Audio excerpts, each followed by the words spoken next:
Hi. അപ്പൊ ഇന്നത്തെ വീഡിയോയിലേക്ക് എല്ലാവർക്കും സ്വാഗതം. അതെ, കുഞ്ഞോൾ സ്വാഗതം പറയുന്നില്ലേ? സ്വാഗതം. ഞാൻ പറഞ്ഞത് അതെ, കേക്കായിട്ടാട്ടോ. അപ്പോൾ കുറേ ദിവസമായി വീഡിയോ ഒക്കെ എടുത്തിട്ട്. അതെ, വാവേട്ടിന് പനിയൊക്കെ ആയിരുന്നു. അപ്പോൾ കുറേ ദിവസം പനിയും കാര്യങ്ങളൊക്കെ ആയിട്ട് പോയി. വാവേട്ടിന് മാറിയപ്പോൾ എനിക്കായി പനി. അതെ, എനിക്ക് മാറിയപ്പോൾ കുഞ്ഞോക്കായി പനി. അപ്പോൾ ഇപ്രാവശ്യം ക്രിസ്മസും ന്യൂ ഇയർ ഒന്നും ആഘോഷിച്ചിട്ടില്ല. അതെ, ന്യൂ ഇയറും ക്രിസ്മസും ഒന്നും ആഘോഷിക്കാൻ പറ്റിയില്ല. അപ്പോൾ എന്തായാലും എല്ലാവർക്കും happy new year. Happy new year, പുതുവത്സരാശംസകൾ. അതായത് ഈ വർഷം 2025 എല്ലാവർക്കും നല്ലൊരു വർഷമാവട്ടെ. അതെ, കുഴപ്പങ്ങളൊന്നും ഇല്ലാതെ അങ്ങനെ പോട്ടെ. അതെ, അപ്പൊ ഞങ്ങൾ ഇന്ന് നല്ലൊരു സന്തോഷമുള്ള ദിവസത്തിലാണ്. അതെ, സന്തോഷമുള്ള ഒരു ദിവസത്തിലാണ്. നമ്മളെ അപ്പൂസിന്റെ പിറന്നാൾ കഴിഞ്ഞു പോയിട്ടോ. അപ്പോൾ ബർത്ത്ഡേ ആണ്. അതെ, അപ്പോൾ ഞാന് ഒരു ചെറിയൊരു ഡ്രസ്സ് എടുക്കണം. ഡ്രസ്സ് എടുത്തിട്ട് വേണം പോവാന്. ഞാൻ പണി കഴിഞ്ഞ് വന്നപ്പോഴേക്കിന് ഈ ഒരു നേരമായിട്ടോ. രാത്രിയാണ് പരിപാടി. അപ്പൊ അതുകൊണ്ടാണ് ഇവഞ്ഞ് ഡ്രസ്സൊക്കെ എടുത്തിട്ട് വേണം പോവാന്. ഇപ്പൊ തന്നെ സമയം ഒരുപാടായി. ഏട്ടൻ വന്നപ്പോ സമയമായി. അപ്പൊ ഇനി ഞങ്ങള് പോവാൻ നോക്കുകയാണ്. അതെ, ഡ്രസ്സ് എടുക്കാൻ പോവാണ്. നമ്മള് ഡ്രസ്സ് എടുക്കാൻ കയറിട്ടോ. കടയിൽ കയറി സെലക്ട് ചെയ്യുന്നു, ഡ്രസ്സ് സെലക്ട് ചെയ്യുന്നു.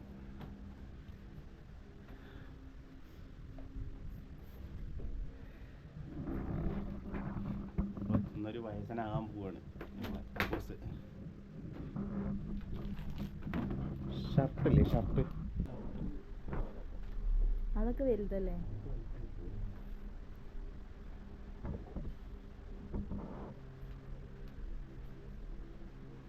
കോട്ടുള്ള ടൈപ്പ് ഉണ്ടാവും. നമ്മളെ അപ്പൂസിന്റെ ഡ്രസ്സാട്ടത്. ഇതാണ് സെലക്ട് ചെയ്തത് കുഞ്ഞോള്.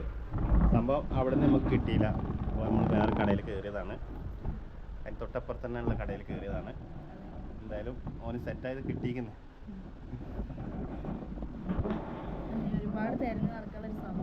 അതെ, സമയമല്ല.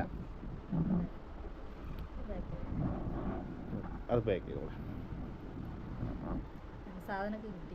അതെ, സാധനം കിട്ടിയിട്ടുണ്ട്. ഇനി നമുക്ക് പിറന്നാളുകാരനെ കാണാം.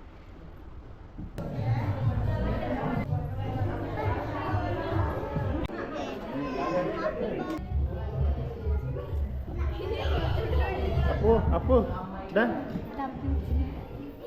ആ ബലൂൺ വെച്ചാ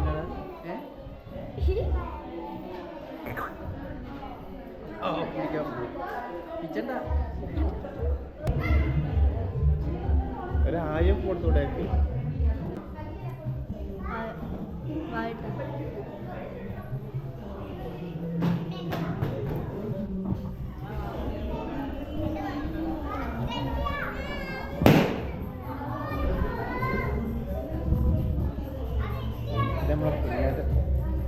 കുഞ്ഞാട്ടെ നമുക്ക് നാണം.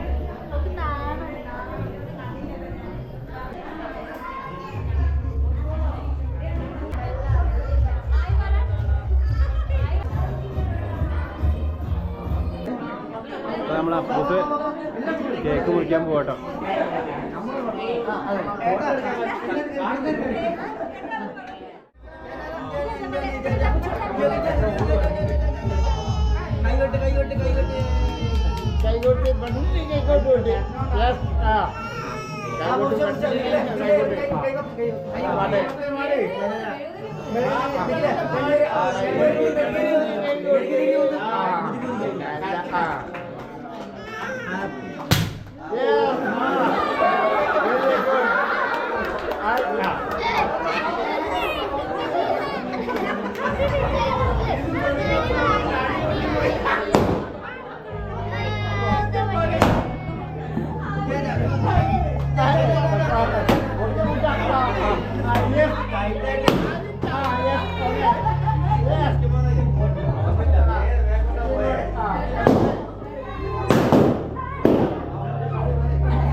എളിയ കലാകാരന്മാരുടെ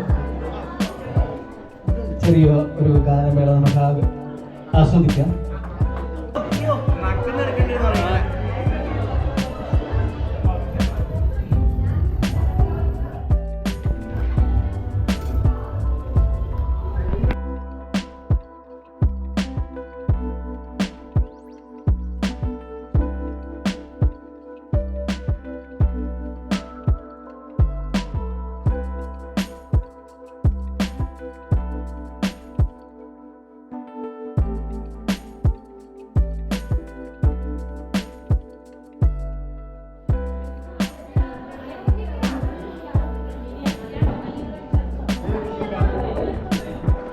അളിയനും ചേച്ചിയൊക്കെ അതാ കുറേ നേരമായിട്ടാണ് വന്നിട്ട് ഇത് പാട്ടായതുകൊണ്ടാണ് ഒന്നും പറയാൻ പറ്റാത്തത്.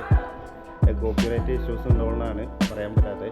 അവർ വന്നിട്ട് കുറേ നേരമായി, ആരെയും കാണിക്കാൻ പറ്റിയില്ല. ഒക്കെ ചോറിനാൻ വെയിറ്റ് ചെയ്യാണ്. നമ്മളെ പിറന്നാൾ വരെ ഒന്ന് വണ്ടി ഇട്ടിപ്പോൾ ഇതാ അപ്പോൾ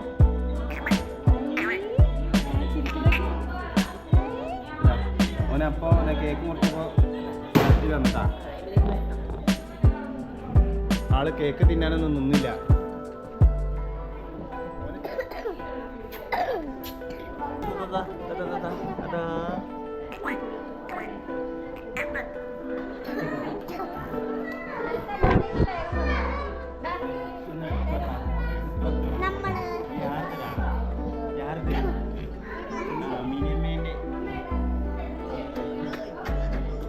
അപ്പൂസിന്റെ ബർത്ത്ഡേ സെലിബ്രേഷൻ ഒക്കെ കഴിഞ്ഞതാക്കി എത്തിയിട്ടുള്ളൂ. നേരെ ഒരുപാടായി സംഭവം, ഒരുപാട്. അതെ, വരുമ്പോ നല്ല മഞ്ഞും നല്ല തണുപ്പും ഒക്കെയാണ്. അതായത് നമ്മളെ വയനാട്ടിൽ പൊതുവെ ഇപ്പൊ നല്ല തണുപ്പുള്ള സമയമാണ്. നല്ല തണുപ്പല്ല, നല്ല തണുപ്പ്. അതെ, നല്ല തണുപ്പാണ്. അതായത് നമുക്ക് തന്നെ ഇവിടെ സഹിക്കാൻ പറ്റാത്തൊരു തണുപ്പാണ്. അതായത് ഞാൻ വരുമ്പോ വന്നു കഴിഞ്ഞതിന് ശേഷം ഞാൻ വേഗം ഷട്ടർ എടുത്തിട്ടോ. കുഞ്ഞോള് തണുപ്പ് ആസ്വദിക്കുന്നു. ഒരേ ഒരു വ്യക്തി ഓളെ ഇരുത്തൊക്കെ കണ്ടിരുകള് നല്ല തണുപ്പുണ്ട്. ഒന്നാമത് വയൽ ഏരിയയും കൂടെ ആയതുകൊണ്ട്, പിന്നെ നമ്മളെ ബാക്ക് വശത്തൊക്കെ നല്ല മരങ്ങളും കാര്യങ്ങളും ആയതുകൊണ്ട് വെയില് കുറച്ച് കുറവാണ് ഇവിടെ. വീടിന്റെ മുകളിൽ വെയില് തട്ടൂല, അതുകൊണ്ട് നല്ല തണുപ്പാണ്. പൊതുവെ നല്ല തണുപ്പാണ്. വീടിന്റെ ഉള്ളിൽ നല്ല തണുപ്പാണ്. അതിന്റെ ഇടയിൽ കൂടെ വീടിന്റെ ഉള്ളിൽ നല്ല തണുപ്പാണ്. അതെ, ഇവിടെ എസിന്റെ ഫാനിന്റെ ഒന്നും ആവശ്യമില്ല. അപ്പൊ പരിപാടിയൊക്കെ നല്ല ഗംഭീരം പരിപാടിയായിരുന്നു. അതെ, ഗാനമേളയും കാര്യങ്ങളും നല്ല ആളും ഉണ്ടായിരുന്നു. നല്ല ആളൊക്കെ ഉണ്ടായിരുന്നു. അതെ, ഫസ്റ്റ് ബർത്ത്ഡേനെ കൊണ്ട് നല്ല ആളുണ്ടായിരുന്നു. അപ്പൊ നമ്മളെ അപ്പൂസ് എന്താണ് കേക്ക് നേരത്ത് കരഞ്ഞത് എന്തിനാന്ന് ചോദിച്ചിട്ടുണ്ടെങ്കില്, അതായത് ഓന് ബലൂണ് പൊട്ടുന്നതും അതായത് വലിയ ഒച്ചകളൊക്കെ കേൾക്കുന്നത് ഭയങ്കര പേടിയാണ് ഓന്. അതായത് പൊതുവെ ഓന് ചെറിയൊരു ഒച്ചയിട്ടാൽ തന്നെ ഓന് പേടിയാണ്. അപ്പൊ ബലൂണ് പൊട്ടണതും എല്ലാരെ ഹാപ്പി ബർത്ത്ഡേ പറയലും ഒക്കെ ആയപ്പോന് പേടിയായി. പിന്നെ എല്ലാരും കൂടി ആ സമയത്ത് ഇങ്ങനെ ഒച്ചയും ബഹളമൊക്കെ ആയപ്പോന് പേടിയായി. പിന്നെ പറഞ്ഞ കുട്ടികളെ അപ്പൊ കൊറേ ബലൂൺ എടുത്ത് പൊട്ടിക്കലും എല്ലാം കൂടെ ആയപ്പോ പേടിച്ചു. അതുകൊണ്ട് എന്തായി അറിയാം, ഞങ്ങൾക്കൊന്നും ഓന്റെ വായില് കേക്ക് കൊടുക്കാൻ പറ്റിയില്ല. എല്ലാവർക്കും കേക്ക് ഒന്നും കൊടുക്കാൻ പറ്റിയിട്ടില്ല, പ്രസന്റേഷൻ കൊടുക്കാൻ പറ്റിയില്ല, ഒന്നും പറ്റിയിട്ടില്ല. അപ്പൊ കേക്ക് മുറിയൊക്കെ അങ്ങനെ ഒരു സംഭവം ആയിപ്പോയി. എല്ലാം കൂടി ഒരു തട്ടിക്കൂട്ട് പോലെ ആ സമയത്ത്. അതെ, പിന്നെന്താ ഓനെ കരയിപ്പിക്കാൻ പറ്റൂല്ലോ, അപ്പൊ പിന്നെ വേഗം അത് തീർത്തതാണ്. അതെ, പരിപാടികളൊക്കെ കേക്ക് മുറി മാത്രം കേട്ടോ, ബാക്കി ഫുഡും കാര്യങ്ങളൊക്കെ ഞങ്ങള് ആസ്വദിച്ച് കഴിച്ചു. നല്ല ആസ്വദിച്ച് കഴിച്ചു. പിന്നെ അപ്പൊ ഇതൊക്കെയാണ് നമ്മളെ ബർത്ത്ഡേ സെലിബ്രേഷന്റെ ഇന്നത്തെ വിശേഷങ്ങൾ. എല്ലാവരും നമ്മളെ അപ്പൂസിന് ഒരു ഹാപ്പി ബർത്ത്ഡേ പറയണേ. അതെ, അപ്പൊ അടുത്ത നല്ലൊരു വീഡിയോയുമായി വരുന്നത് വരെ ടാറ്റാ, ബൈ ബൈ.